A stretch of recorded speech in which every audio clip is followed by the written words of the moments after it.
online at bbc.co.uk/5live. This is the Germany 2006 station. Every game live on 5 Live.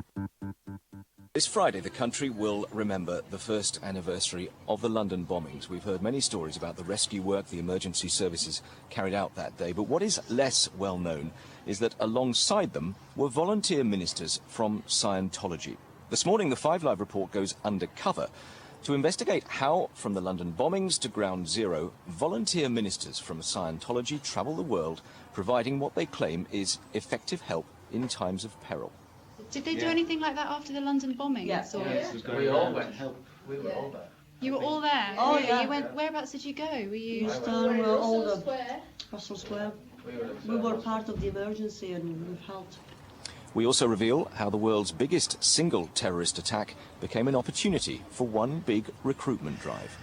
So at Ground Zero then, they wanted to keep psychiatrists or other forms of counseling out of the activities there. And how conventional psychiatrists are under fire from the Scientologists.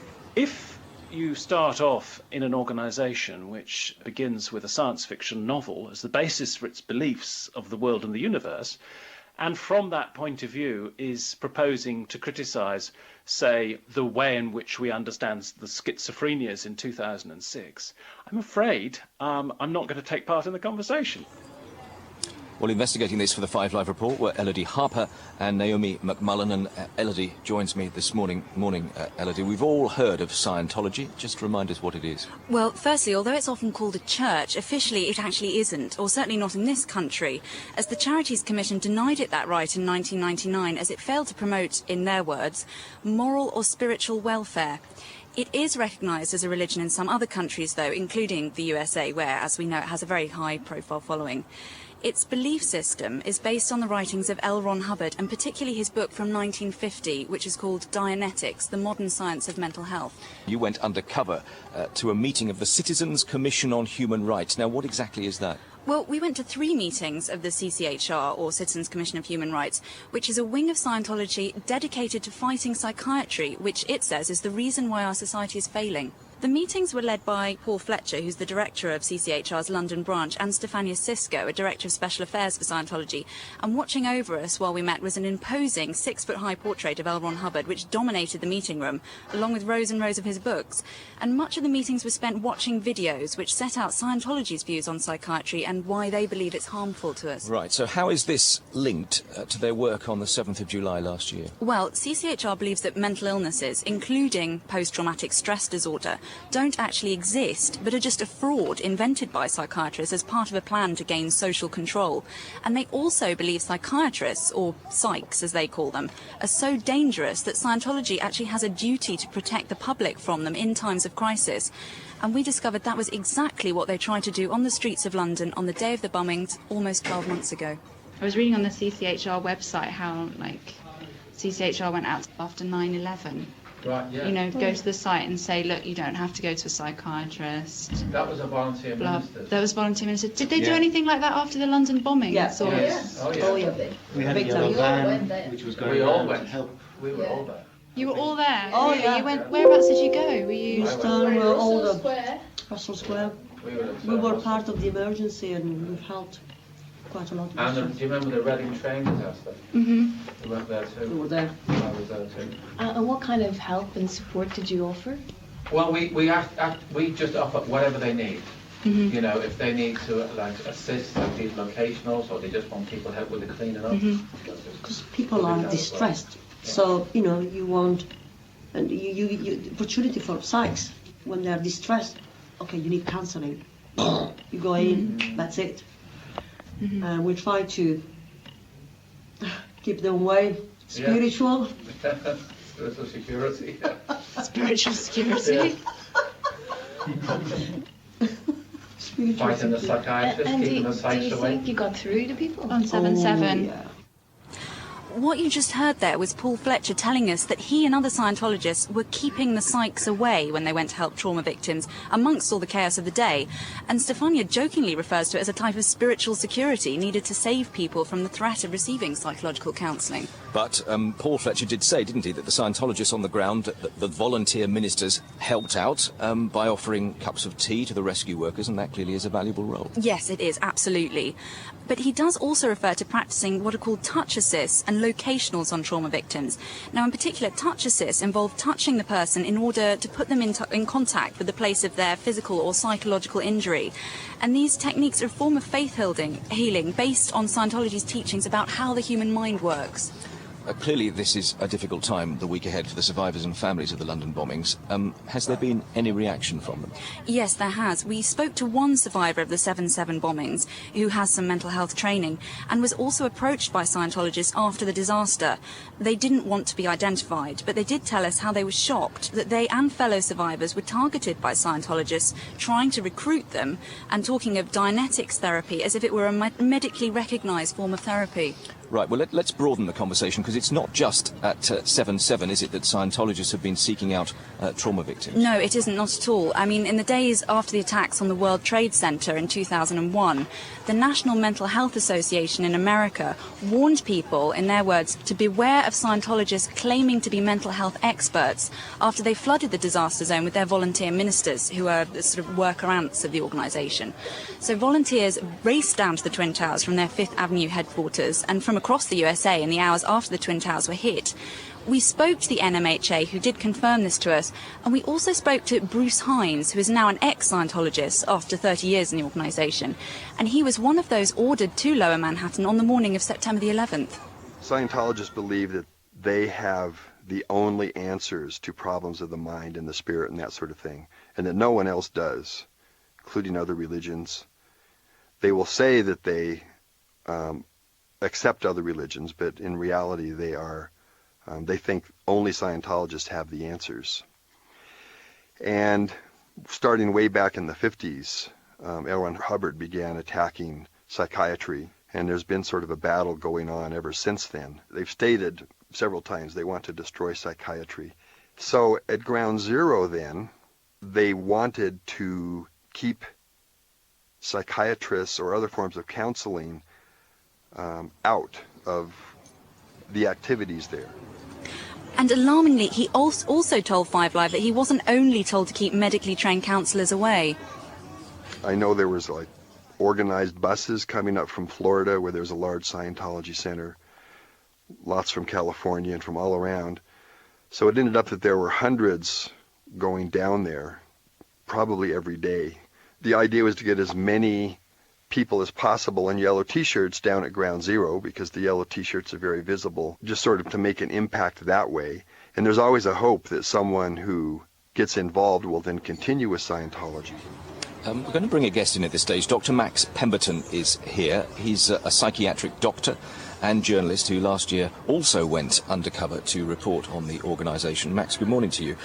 Bruce Hines explained there how, as a volunteer minister, he took advantage of the situation to keep out trained psychiatric helpers, as he put it. But does it become more sinister when he says that they use the disaster to recruit and actually convert people caught up in them? Yes, it does. People directly after such an awful event are in shock. They're incredibly vulnerable. It seems to me very sinister that Scientology appears to be specifically targeting those individuals in society who are vulnerable, whether this is because they've just survived a traumatic event or because they have long-standing mental health problems. I feel very uneasy at the idea that Scientology appears to be taking advantage of catastrophes by using them as recruitment venues. Immediately after an event such as the July the 7th bombings, people need support, information and follow-up with trained professionals.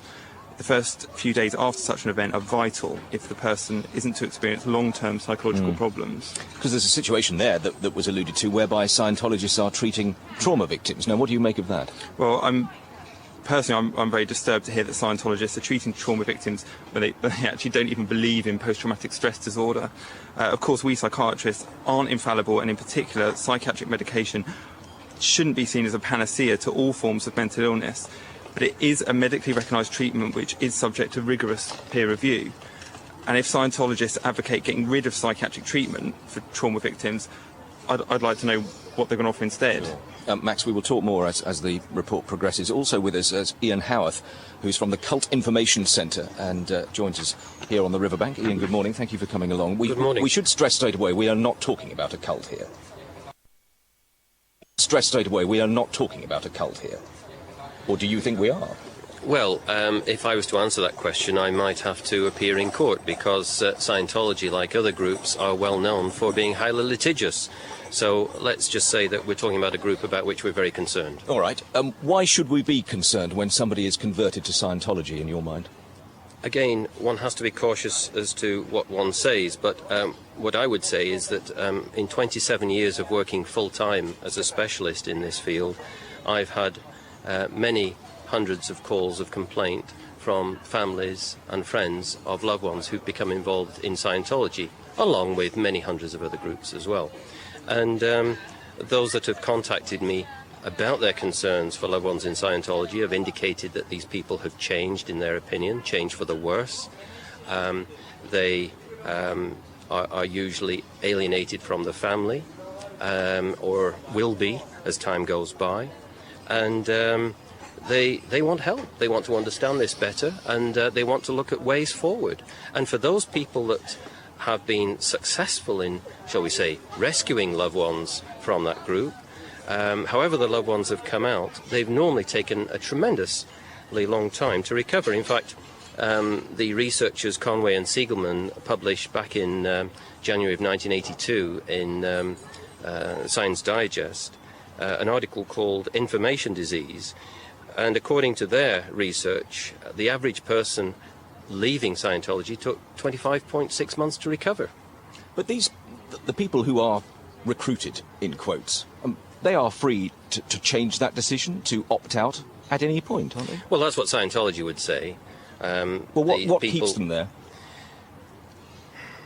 Again, we're getting into a difficult area. If we forget Scientology and we talk about the area that we specialize in, which is cults, then by definition a cult is a group that uses psychologically coercive techniques to recruit people. And this is normally achieved, i.e. the control of the individual is normally achieved in the average cult in 3 or 4 days. So that the argument is for a typical cult that the cult member no longer can exercise free will and can no longer choose to leave. And of course, again, I want to state I'm not labelling any particular group. Indeed. In that way. Have you dealt with Scientologists specifically and face-to-face over some of the issues you've just discussed? I've certainly, in 27 years, had a lot of dealings with the Scientology organisation. In fact, I helped the police in Canada, the Ontario Provincial Police, in the form of Sergeant Ciampini back in the early 80s. He was very interested in and concerned about Scientology and wanted my help and any advice I could give him and contact with ex-members to see what might be going on behind the scenes.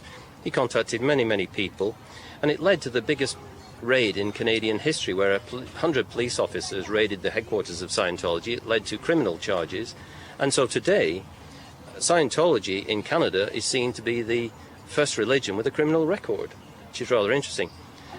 I've dealt with Scientology members who've come along to lectures that I've been given that have been publicly advertised, and they've tried to disrupt the proceedings, which is understandable from their perspective. And I've had, shall we say, a lot of interest in my work from individual Scientologists, people who are with what used to be known as the Guardian's Office. It's now called the Office of Special Affairs. It's their sort of, I guess we could describe it as their police force.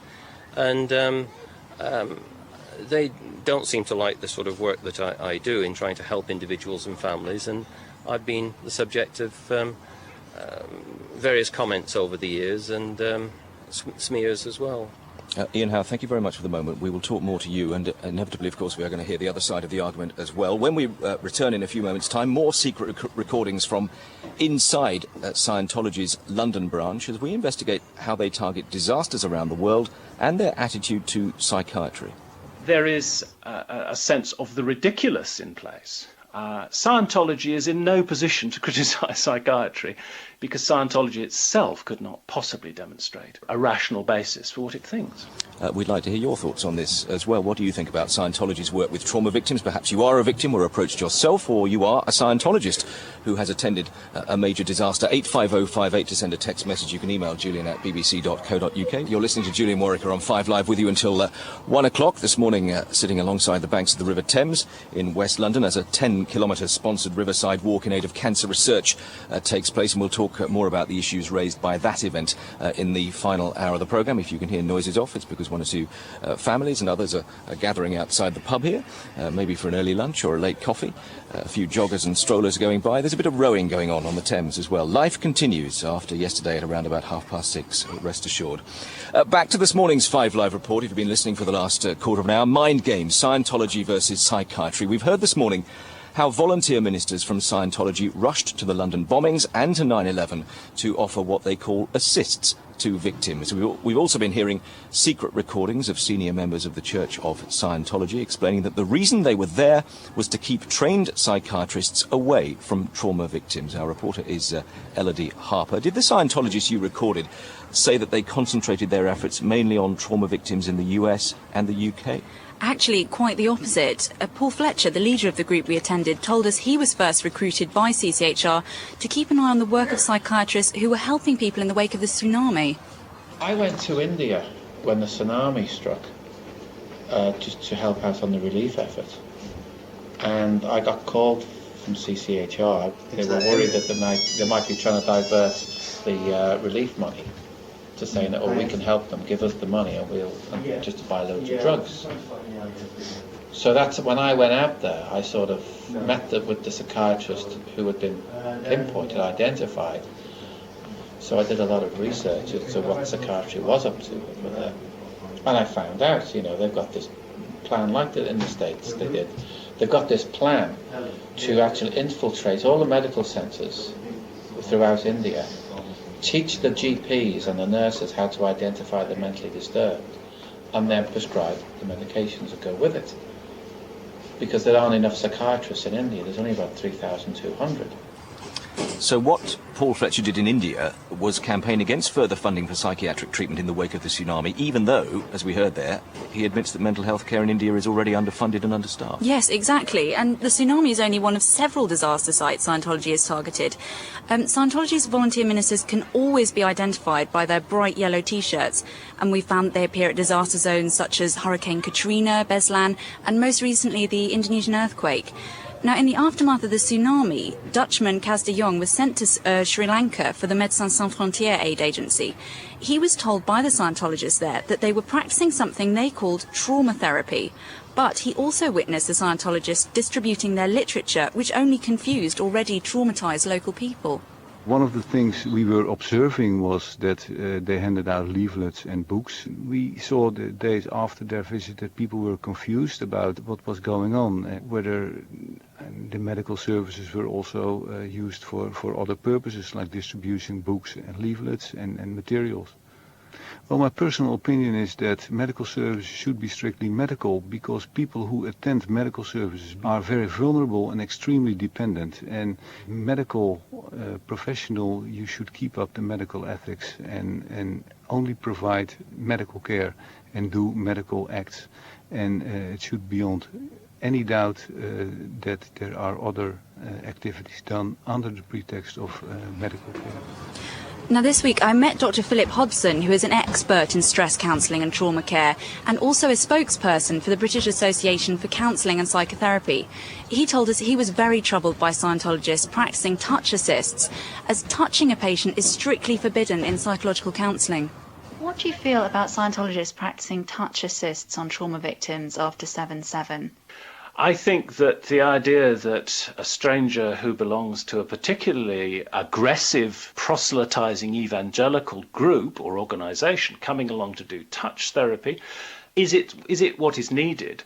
Or are we actually looking for, if you like, propaganda-free touch and support, ideally from people with whom you feel safe because you know them? I don't understand the reasons for any organised group of people without training trailing around disaster sites, unless they see it as an opportunity to further their own particular form of propaganda or religion or organisation or whatever it is that they call themselves. I think it's lamentable, and I think from the point of view of professional and organised therapy in this country, we would see it as behaviour which is something that we could never ever support. Max Pemberton, I'm assuming you would agree with Philip Hodgson. Absolutely. I find this all very worrying. Absolutely. I find this all very worrying. In the case of people who've experienced a serious trauma, it's not just a case of people being discouraged from seeking professional help that concerns me, but that actually research has shown that in these situations, unqualified people offering help can actually do a great deal of harm and cause actually long-term problems for the victim. What I found when I went undercover was that Scientologists simply deny the existence of mental illness, which also fits in with what Elodie found when she went undercover. Yes, it does, absolutely. I mean, since they told us very firmly that mental illness does not exist, we naturally asked what causes the symptoms of severe mental illnesses like schizophrenia or manic depression. And the group leaders who met us in London just wouldn't accept that psychiatric treatment or medication of any type can help you. And we were told that psychiatrists are far more likely to kill you than cure you. The point is also, because he's accepted by society and he's the so-called specialist, they kill these children, they kill these people, they poison them because, you know, something is wrong, bam, increase the dosage.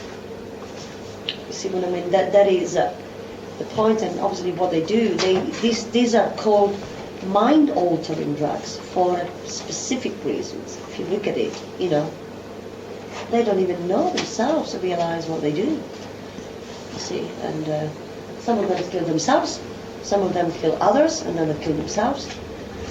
You see. So what are they going to do about it? Well, ultimately, they'd like to get rid of psychiatry altogether, and we were told to watch this space. Right. Max Pemberton, thoughts on that and that specific idea that mental illness does not exist? Well, to my mind, they don't appear to be offering any kind of coherent or rational alternative, and there's nothing that they're offering appears to be based on any empirical evidence, which obviously is the basis for psychiatry. As I say, it's not perfect, but at least it has a basis of science. OK, well, in a few moments' time, we will examine Scientology's attitude to mental health. With all their so-called miracle treatments, nearly twice as many Americans have died in government psychiatric hospitals in just the past 4 decades than in all U.S. wars since 1776. So any way you measure it, psychiatry has spelled nothing but ruin.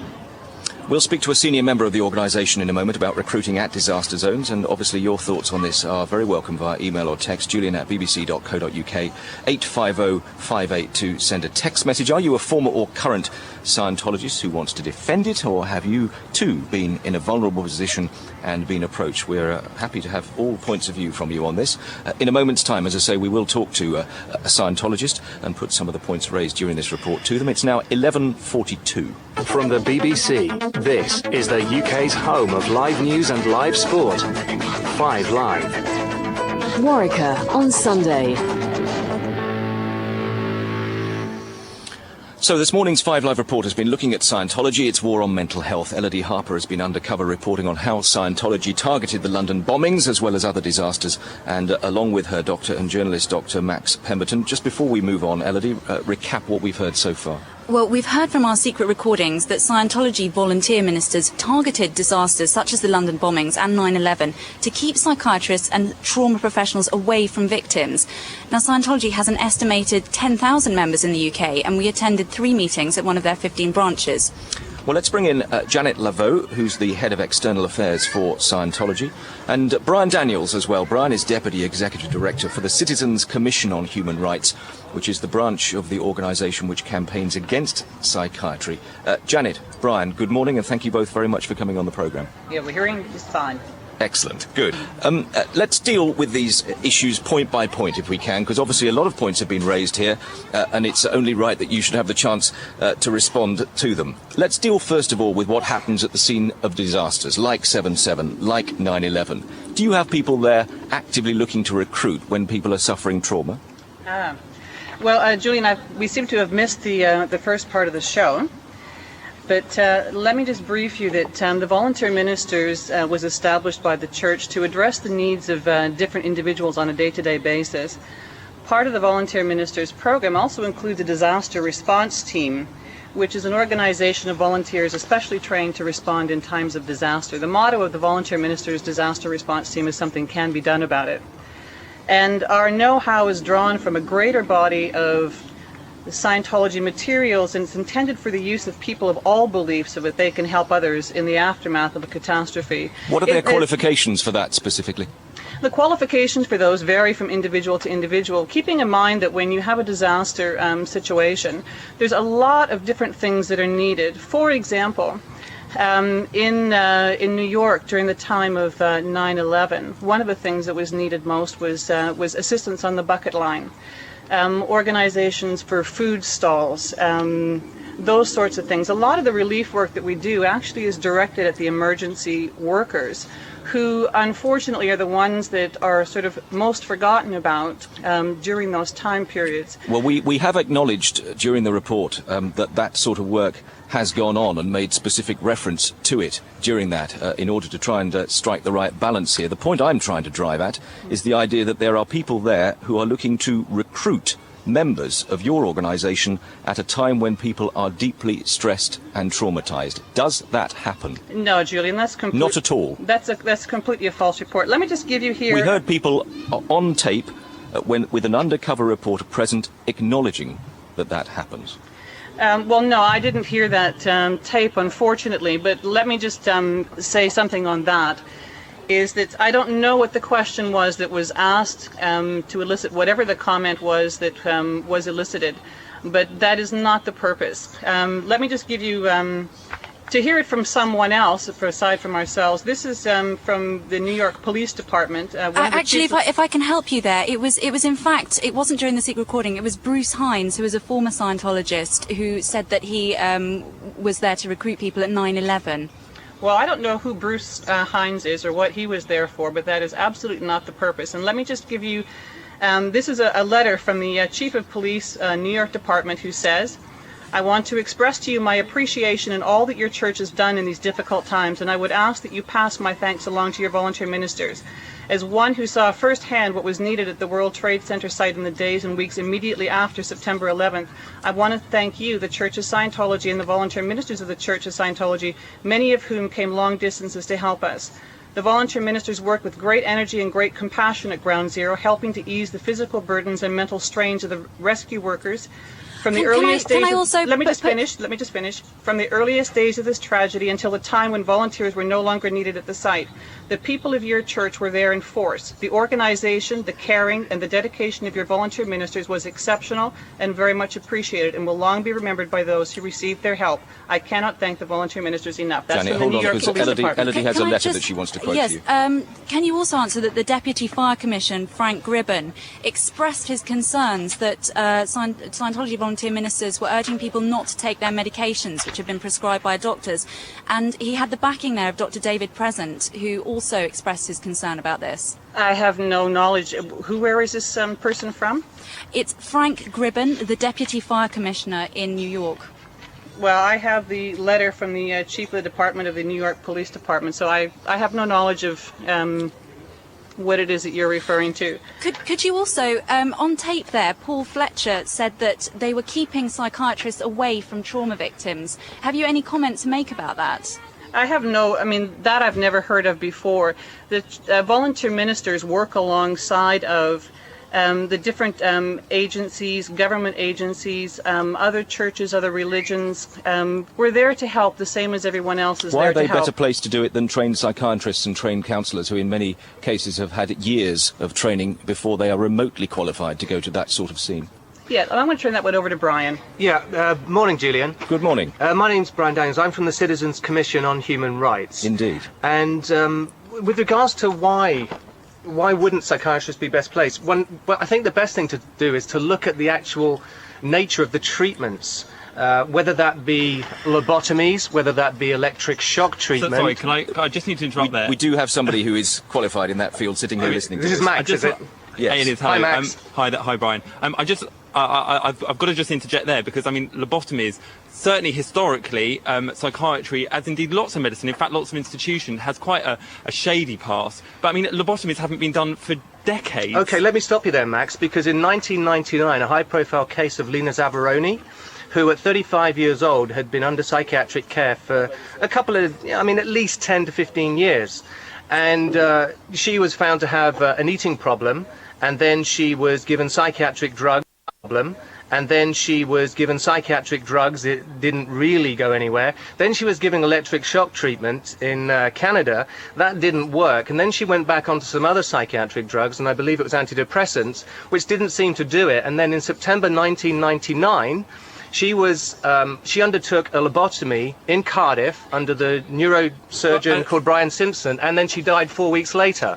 Brian, you'll give me one example, which I can't comment on because it's just one particular case study which I'm not au fait with. But certainly from my experience, I have never ever come across someone who's been lobotomized.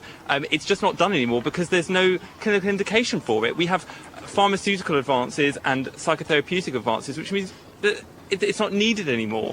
And these are the I mean, I take your point, Max, but the psychotherapeutic advances, let's take psychiatric drugs.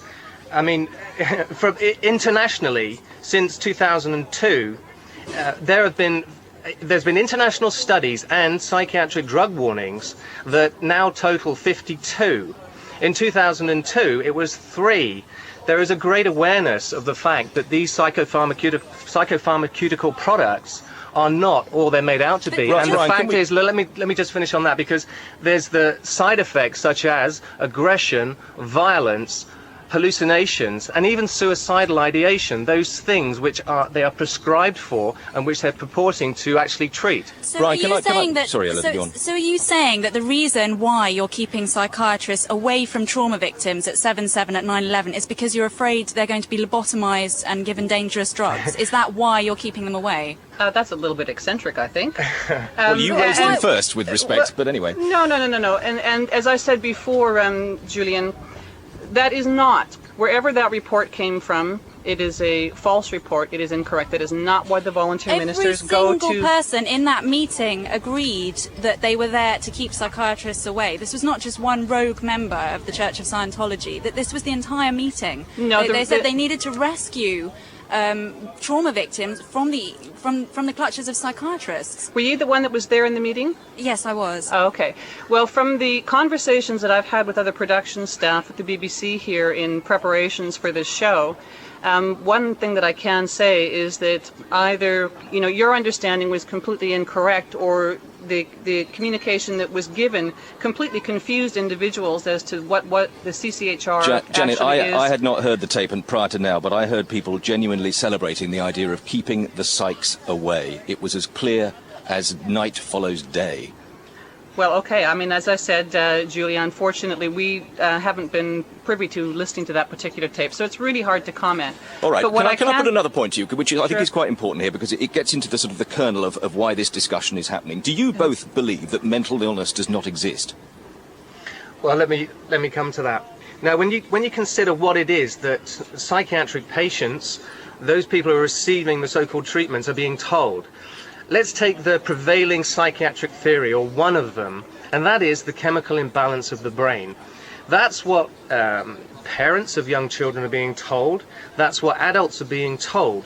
Yet there's no empirical scientific evidence, there's no tests to actually show that a chemical imbalance actually exists. All right, what do you say? What do you say causes it? What I would say, what do you say causes it? Let me just go on to that bit, because the other thing is that if a chemical imbalance, you can't prove it. The other thing to point out is that what does a correct chemical balance look like? Even that you can't actually say. But you still haven't answered the what do you think causes it? If you've got people who are clearly unstable for whatever reason, what is causing it? If it isn't what the scientists are alluding to. Well, I think one of the confusions, first of all, Julian, is to say that there actually is a science behind the diagnosis. If individuals wish to go to the CCHR website, cchr.org.uk, There is a video of interviews that were done of psychiatrists at the APA convention in Toronto in May 2006, where each one of the individuals say there are no tests to back up the diagnosis. And when asked about cures, each one of them said that they hadn't cured any patients. But have you? I think that the living... But have you? That's not the point, or that's not the question. The thing that people have to understand... It's a pretty good question if you happen to be suffering at the time. Yes, I understand. But, one needs to actually take a look at... yeah, but what I'm getting at is if you end up in a situation telling people that you have a way of guiding them through a difficulty, but you can't tell us what that is, what hope does that offer them? They're just joining you in an act of blind faith. Well, one thing on that, Julian, is that what people don't know, what's not generally known, is that undiagnosed physical conditions, and Max can probably confirm this, and that is that undiagnosed physical conditions can manifest as mental illness symptoms. Well, absolutely, but that's the role of the doctor, is to work out if it's a physical cause, if it's a psychiatric cause, or, But you're a doctor, Max. I know, well, that's the role of the doctor, is to work that out. That's why we did 6 years at medical school and then countless years specialising, is so I can sit there and say, this person is confused, do they have a raised urea and creatinine, or do they actually have a psychosis? Like that's what being a doctor is. Well, let's take, for example, psychosis.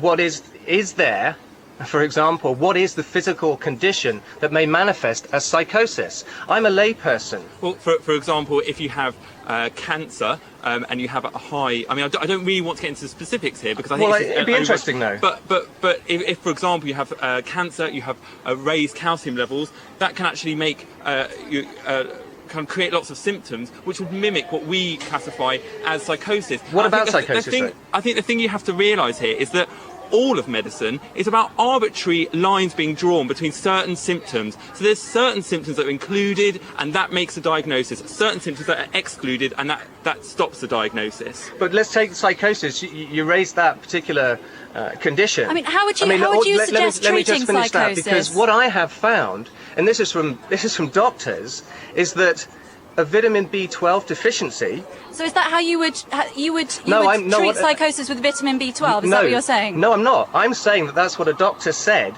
that psychosis can be as a result of a vitamin B12 deficiency. Korsakoff psychosis. Right. That's a recognised diagnosis for people who are alcoholics and haven't had enough B12. Can I deal with the issue that we started with, namely the idea of people being at the scene of major disasters? We have been and talked about events in New York in 2001 and here in London last year. We also heard people talking about the treatment of those who suffered in the tsunami in India and Sri Lanka and other places. Are you saying that in the future you will not go to those sort of events and seek to do the sort of work that you have been alluding to thus far? Julian, no one has said any such thing. Why will you go then? Why have you gone? We've gone to do the work that we do, which is part of the disaster relief team from the volunteer ministers. There's over 60,000 volunteer ministers around the world who are ready to respond to disasters whenever they happen.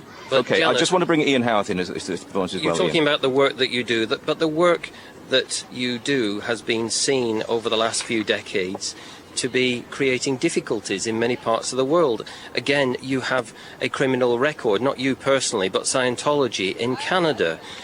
Judge Leahy in the early 80s, a High Court judge in the UK, described Scientology as corrupt, sinister and dangerous. So why should we listen to anything that Scientology is saying? Why should we trust anything that you're coming out with? I would suggest that even describing yourself as a religion in these environments where tragedies have occurred is perhaps an insult to the religious community who would want to respond with love and compassion. We don't see that coming from Scientology. Well, Ian, we have to stop meeting in front of microphones like this. We've met face to face, and I've invited you to meet with me personally, and you've not taken me up on that. Well, that's because you don't actually publish your address, Ian. But let me just say this. I'm sure that you were going to get around to also telling the audience about your own convictions, which have resulted from the kidnapping and deprogramming that you were involved in Canada. This is an absolute lie. You are smearing me on national radio. Well, this Ian, is not are you helpful. going to deny that you have a conviction yourself, that you left Canada? Of course I am going to deny that I have a conviction. I do not have a conviction. This is another bit of your propaganda to smear me, and it's not helpful. Well, it's not part of the propaganda. It actually exists, and they were trying to execute judgment in this particular country on that prosecution. Well, it's been denied, conveniently and you declared heard the bankruptcy at denials. that. All right, so that's fine. I'm going to have to butt in at this point because you can hear the music playing, which I'm afraid